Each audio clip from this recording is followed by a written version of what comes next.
Në pranga ka përfunduar ish-ministri i bujqësisë Trajan Dimkovski. Post tij janë arrestuar edhe 4 persona të tjerë. Bëhet fjalë për personat NR dhe TK, udhëheqës në Agroberza, Agjencia për Rezerva të Mallrave, RA drejtor i agjencisë dhe MP ekspert nga Byroja për Vlerësim. Policia ka kryer bastisje në shtëpi dhe hapësira afariste në Shkup, Kumanov dhe Tetov. 5 personat dyshohen se gjatë periudhës 2019-2021 në qeveri kanë dorëzuar informacione të pasakta për gjendjen faktike në Agroberza, respektivisht nuk kanë treguar se ka mungesë të grurit merkantil dhe të Elbit. Njëri nga të dyshuarit, bashkëpunëtor i jashtëm i angazhuar përmes Byros për Vlerësim, ka përgatitur ekspertizë ku ka shënuar informacione të pavërteta.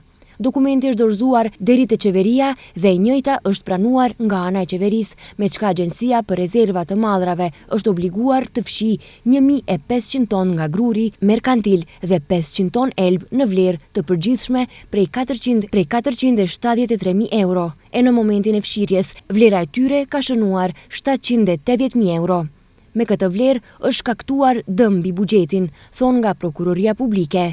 Dimkovski ishte ministër nga radhët e LSDM-s.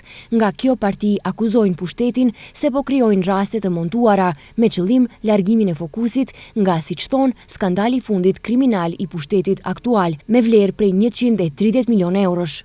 Ndaj të dyshuarve janë propozuar masa të kujdesit, konfiskimi i pasaportave dhe paraqitje rregullt në gjykatë.